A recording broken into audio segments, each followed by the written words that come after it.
Olá, companheiros, amigos da Casa do Caminho e demais amigos que, porventura, acompanhem nosso estudo do Livro dos Espíritos. Com satisfação e com a permissão de nosso Pai Maior e nosso Mestre Jesus Cristo, estamos juntos em mais essa ocasião para estudarmos o Livro dos Espíritos, perguntas 1018 e 1019, na parte 4ª, capítulo 2, que trata das penas e gozos futuros. Esse capítulo termina com essas duas perguntas e nós estamos tratando das penas e gozos futuros, e a gente já vem falando nisso há algumas semanas em companheiros que me antecederam, e nós estamos já afetos àquilo que nós iremos tratar hoje aqui. E quando a gente fala de penas, a gente tem uma ideia de sanção. Eu prefiro não falar castigo, vamos falar sanção, porque a sanção sempre tem um caráter mais didático, de aprendizado, de aproveitamento, do que aquilo que possa ser o castigo. E também dos gozos futuros.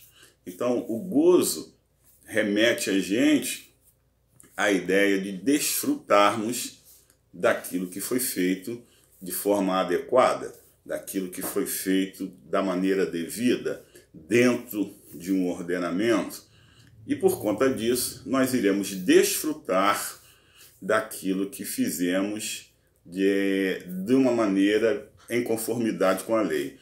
Logicamente que quando a gente fala aqui em conformidade com a lei, a gente fala em conformidade com as leis naturais, sempre com as leis de Deus, sempre observando aquilo que a espiritualidade já nos remete, já nos aguça a curiosidade e também fortalece o nosso conhecimento e traz para a gente, de uma maneira que nós já podemos entender, tudo aquilo que é de satisfação, tudo aquilo que é satisfatório para que a gente alcance esse estado de êxtase que vai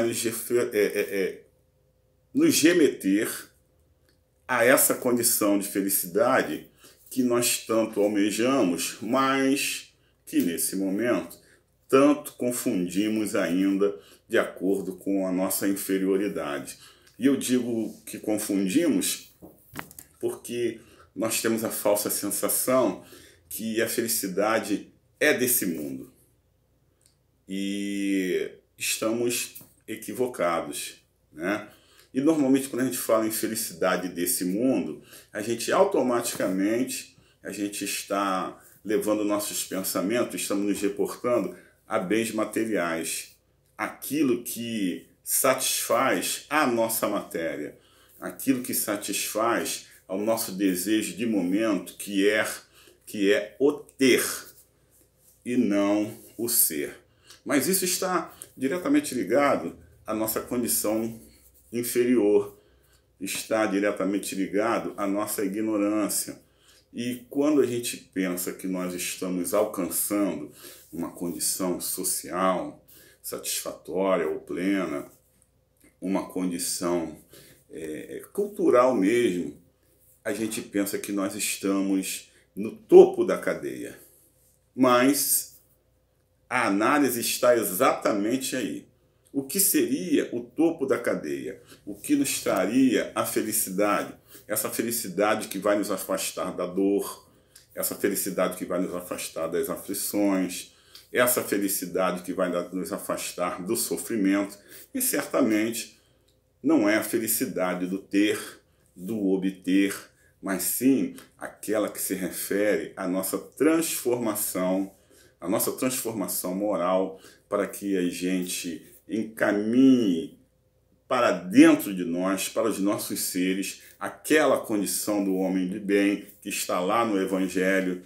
E quando nós nos adequamos cada vez mais a essa condição, cada vez mais nos afastamos dos sofrimentos, cada vez mais nos afastamos das angústias e de tudo aquilo que aquele falso sentimento do ter traz para a gente. Vejam só, hoje nós iremos estudar as perguntas 1018 e 1019 do Livro dos Espíritos. E a 1018 diz assim: em que sentido se deve entender estas palavras do Cristo? Meu reino não é deste mundo. Nós sabemos dessa passagem, né? Uma vez interrogado diante daquele que era o governador maior, o Cristo diz, indagado que foi se ele era rei, ele disse que não era rei, e que se fosse rei, a condição dele não seria aquela de humilhação, de levado a um julgamento, e que se ele fosse rei, certamente o reino dele não seria o reino desse mundo. E aí a gente começa a se indagar. Evidente que nesse momento nós já temos um mínimo de esclarecimento para sabermos o que o Cristo quis dizer. E antes de lermos a resposta aqui que traz, que contém no livro, a essa pergunta 1018, a gente vai fazer aqui uma pequena análise juntos. Porque quando ele fala assim, meu reino não é desse mundo, ele se refere ao verdadeiro reinado. Ele se refere àquele reino aonde a felicidade é plena, aonde os sentimentos superiores tomaram lugar daqueles menores, aonde o ser é mais importante do que o ter, porque o ter já ficou superado há muito tempo quando ele se refere a esse reinado. E ali a gente observa verdadeiramente o que é felicidade, o que traz esse estado de êxtase, e uma vez extirpado todos esses sentimentos menores, tudo que pode ser trazido para nós, para que a gente desfrute de verdade a condição desse verdadeiro reinado, porque nesse reino todos nós estamos inclusos. Todos nós desfrutaremos dele na medida em que vamos evoluindo e vamos chegando àquela condição que o Cristo chegou. E ali não há sofrimentos, ali não há ranger de dentes, ali não há esses sentimentos menores, em especial aqueles que mais nos levam a uma condição de sofrimento, que é o egoísmo e o orgulho. E quando nós conseguirmos extirpar de vez esses sentimentos, principalmente esses dois sentimentos muito inferiores, nós vamos de verdade nos tratar como irmãos, nós vamos de verdade entendermos a dor do outro, o sentimento do outro, e aquilo que a gente não quer para nós, não vamos querer para que nenhum de nossos irmãos sofra. E mais ainda, nós vamos entender o que significa a expressão de irmandade.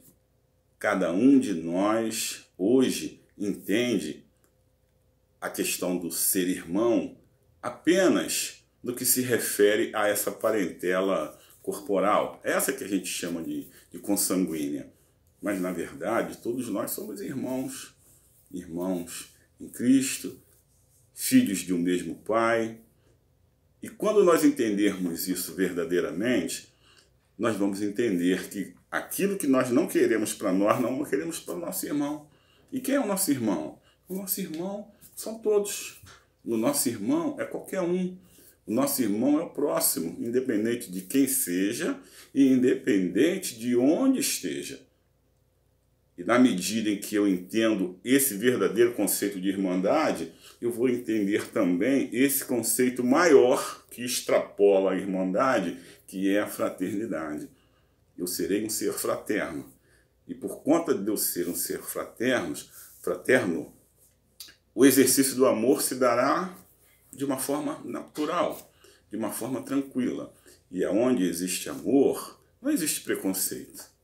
Onde existe amor, não existe vaidade. Onde existe amor, não existe orgulho.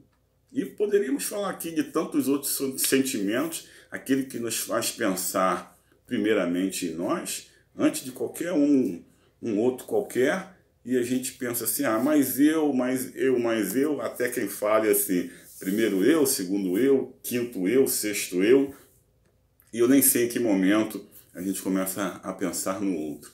Mas quando eu pensar de forma harmônica, fraterna e coletiva, certamente eu já estarei, se não nesse mundo melhor, muito perto dele.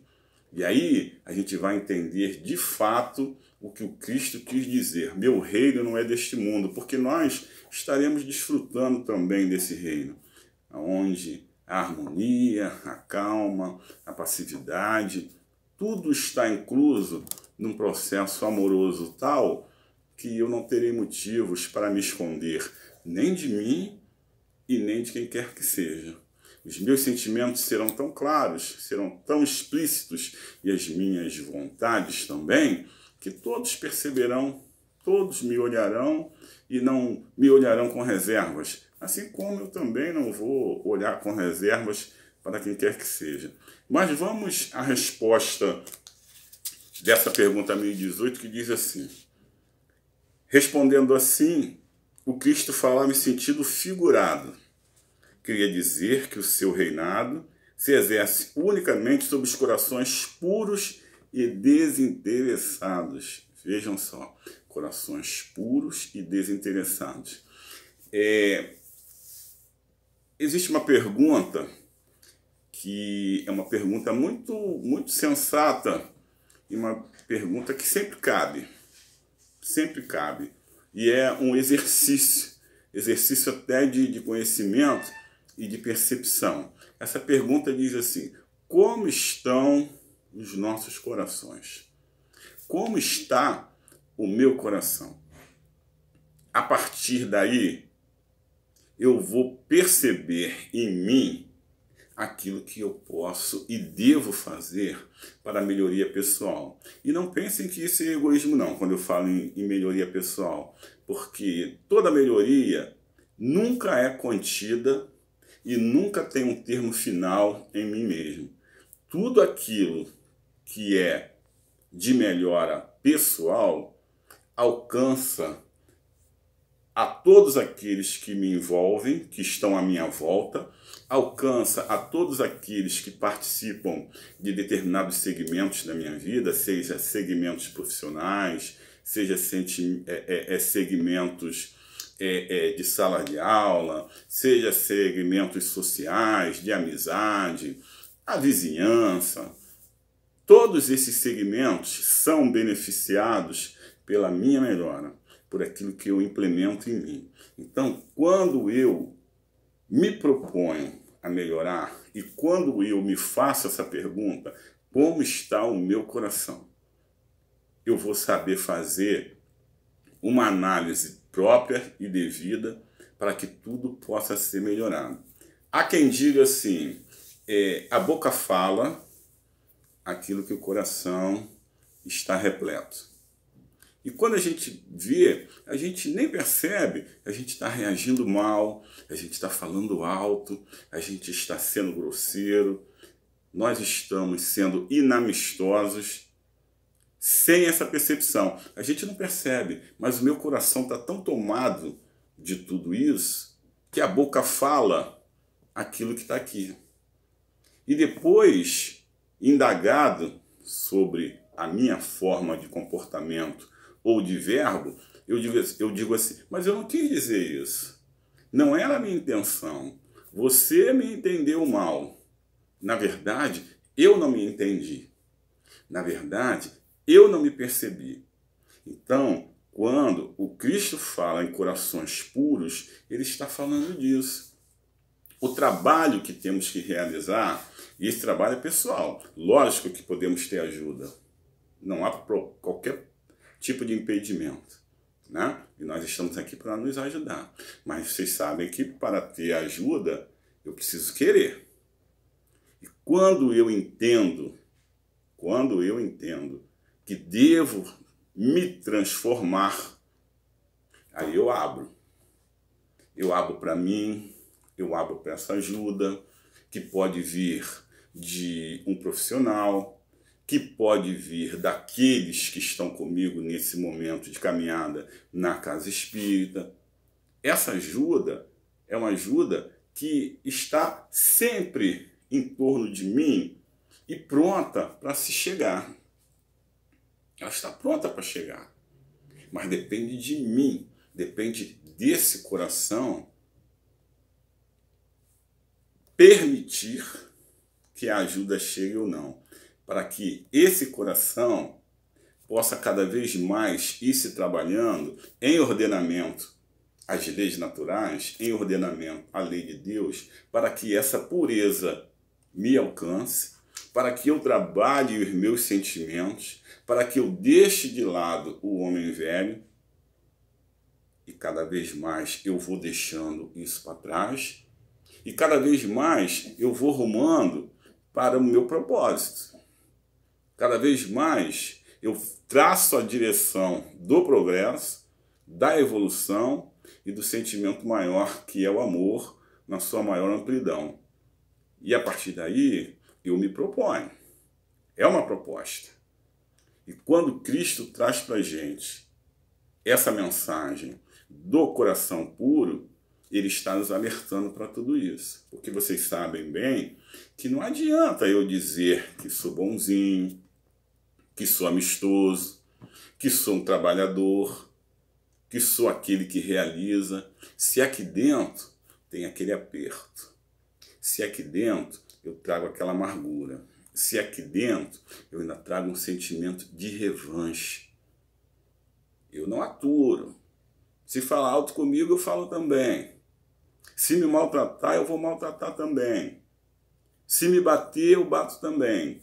O ideal,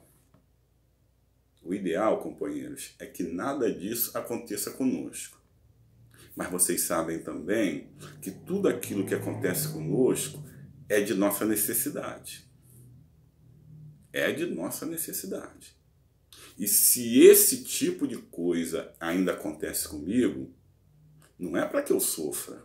Muito embora esse sofrimento sempre venha a reboque. Mas não é para que eu sofra. Porque antes do sofrimento tem um caráter didático. Por que eu estou sendo alvo de tudo isso? Por que comigo as pessoas falam alto? Por que há um maltrato gratuito, segundo o meu entendimento, gratuito, quando eu não deflagrei nenhuma situação? Por que as pessoas insistem em me humilhar? Qual é esse propósito?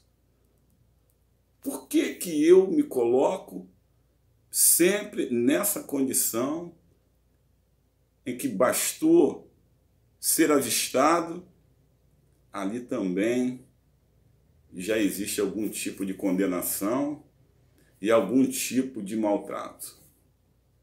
Cabe a mim trabalhar essas questões para tudo aquilo que eu não desejo deixe de acontecer. Mas há um motivo, há uma razão.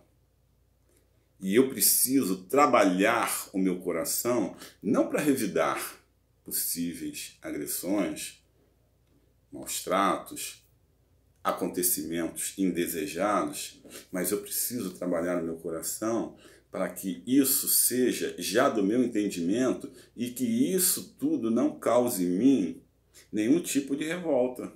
O nosso Pai é um Pai de amor. Tudo aquilo que me vem é para o meu aperfeiçoamento, para a minha melhora. Então, eu preciso trabalhar no meu coração. Eu preciso entender do que o meu coração nesse momento está repleto. E preciso deter o meu verbo quando ele não for produtivo. Vejam só, eu não disse deter o sentimento, porque na maior parte das vezes nós nem estamos preparados para isso. Nós nem conseguimos. Aquilo chega, aquilo nos causa repulsa, aquilo nos causa uma movimentação diferenciada, me causa batimentos cardíacos mais acelerados.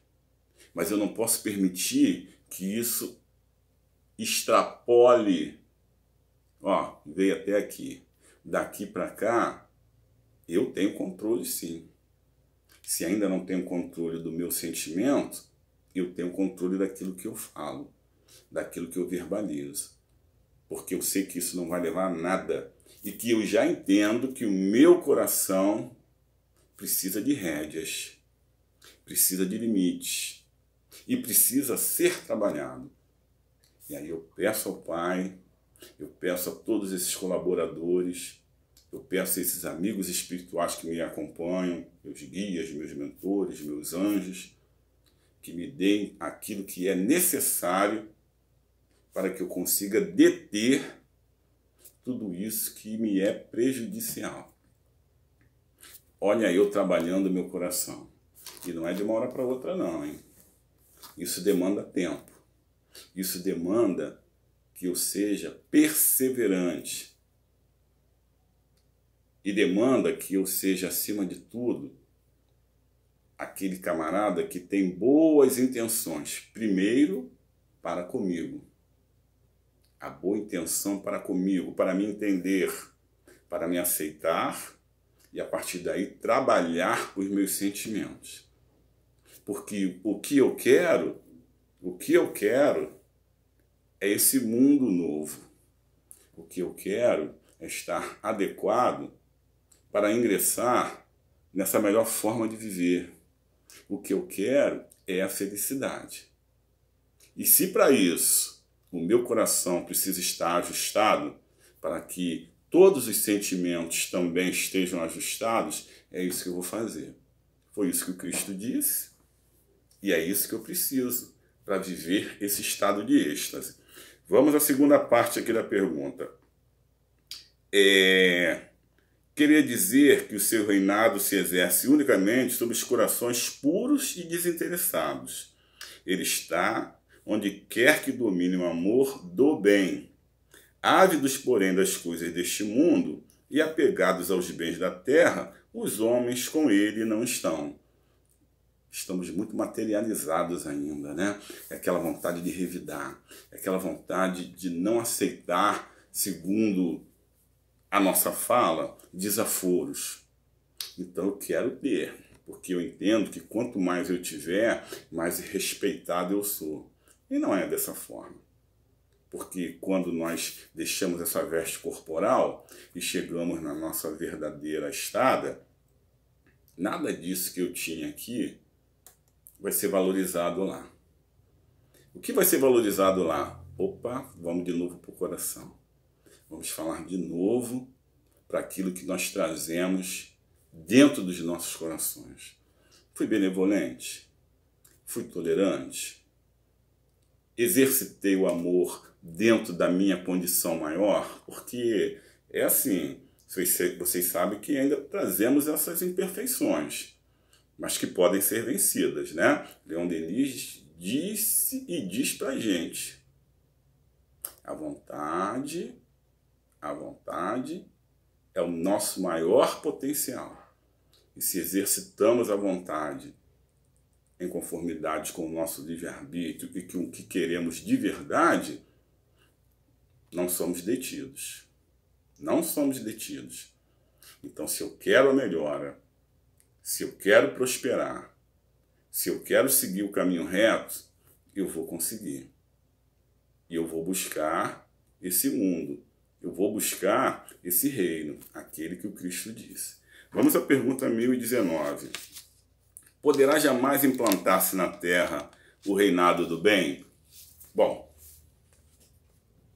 vocês sabem que é a lei de progresso. E dizer que não se implantará na terra o reinado do bem, em momento algum, jamais, significa dizer que ficaríamos estagnados, ficaríamos inertes. E isso é contra a lei do progresso. Então, essa pergunta aqui é até um pouco mais fácil que a outra, né, de respondermos. O nosso raciocínio nos leva a isso. Porque sendo a lei uma lei de progresso, sabemos que não vamos ficar nessa condição que nos encontramos hoje. E mais ainda, mais ainda. O espírito não retrograda, ou seja, o espírito não anda para trás. Nós não perdemos aquilo que já adquirimos de valoroso. De valoroso. Não perdemos. Significa dizer que a gente pode ficar marcando passo aqui por algum tempo, por muito tempo, mas vai chegar um momento que vamos ser impulsionados, seja por que motivo for, e aí é o nosso Pai que vai determinar isso, que nós vamos ser condicionados a caminhar, e caminhar para frente. Então, por a lei ser de progresso, nós já sabemos que nós não estamos fadados a não nos melhorarmos.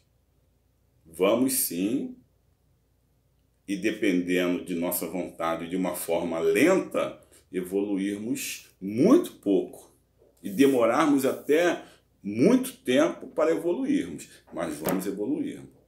Vamos evoluir. E a necessidade de apressar os passos é aquela justamente que vai nos remeter à pergunta anterior, que vai fazer com que a gente adquira aquela condição daquele reinado, de estarmos propensos àquela condição melhor. E se é isso que nós queremos, vamos caminhar. E nós já sabemos que a Terra não está fadada ao mal e nem a não prosperar. Nada disso. E para isso, nós temos a ajuda do plano espiritual e de toda essa engenharia universal que faz com que aqui cheguem companheiros que são companheiros que estão mais propensos a alavancar isso, a impulsionar aqueles outros que têm, vamos dizer assim, uma certa preguiça, mas a gente vai sim ser impulsionados, nós vamos ser alavancados por aqueles outros companheiros. E na medida em que vai se dando essa substituição daqueles que não querem por aqueles que querem, a tendência do nosso planeta, evidentemente, que é cada vez mais melhorar, porque teremos aqui junto a nós aqueles companheiros, aqueles espíritos comprometidos cada vez mais com o progresso. E a resposta é a seguinte: o bem reinará na Terra quando, entre os espíritos que a vêm habitar, os bons predominarem, porque então farão que aí reinem o amor e a justiça. Olha só, esses companheiros que já estão mais adiantados que nós, que já caminharam mais e que vêm servir de alavanca, de impulsionadores, eles vão estar aqui para nos influenciar, vão estar aqui para nos dar as mãos, nos alavancar sim, e nos fazer perceber de todo o nosso potencial, de tudo aquilo que nós já podemos realizar, e vão estar conosco. E quem não quer? Olha, esses companheiros vão ter que procurar um lugar adequados à proposta deles. Então, esses companheiros não irão mais progredir? Esse lugar para onde eles vão é aquele lugar que não progride nunca? Nada disso. A lei é de progresso. Mas como temos mundos em todos os estágios, se aqui o progresso se dá, e se eu não acompanho esse progresso, eu vou ser levado para uma outra condição, para um outro lugar. E lá, talvez as minhas aquisições sirvam de impulso para aqueles companheiros que precisam desse elemento motivador, que já pode sim ser eu, mas que não poderei estar aqui porque a condição é outra e eu não preencho os requisitos. Então eu vou para lá. Vou continuar sofrendo? Vou continuar tendo angústias, dores e aflições? Exatamente isso. Mas foi uma escolha minha. Mas também não quer dizer que eu vou ficar lá estagnado, não. Nós vamos cada vez mais estarmos propensos àquilo que a nossa vontade nos impõe a realizar. Estudar, conhecer, fazer boas relações é fundamental para o nosso adiantamento e para o nosso progresso. Eu espero que todos estejam afetos a essas condições que vão fazer com que cada vez mais deixemos esses sentimentos menores e tudo que eles trazem a reboque para trás e que a gente se proponha sempre a caminhar rumo a essa felicidade que o Cristo nos trouxe. Meu reino não é desse mundo. O que a gente quer é esse reino. A gente quer é ir para lá. Vamos nos propor, vamos nos colocar em condição, vamos trabalhar e nós certamente alcançaremos tudo aquilo que está propenso para cada um de nós. Arregacemos as mangas, olhemos para o Cristo, peçamos ao nosso Pai a ajuda necessária e vamos fazer aquilo que tem que ser feito. Não é fácil não, hein? Não é fácil não. Vou até falar baixinho, não é fácil não. Mas, certamente, nós somos aqueles seres da criação que tem tudo que é necessário para alcançar o objetivo. Que o nosso Pai de amor nos ilumine, nos encaminhe o auxílio, mas que nós possamos cada vez mais, em obediência às leis naturais e trazendo os ensinamentos do Cristo para juntinho de nós, que a gente possa alcançar a tudo aquilo que é possível ser alcançado. Muito amor em todos os corações, muita paz e saudade de todos. Fiquem bem.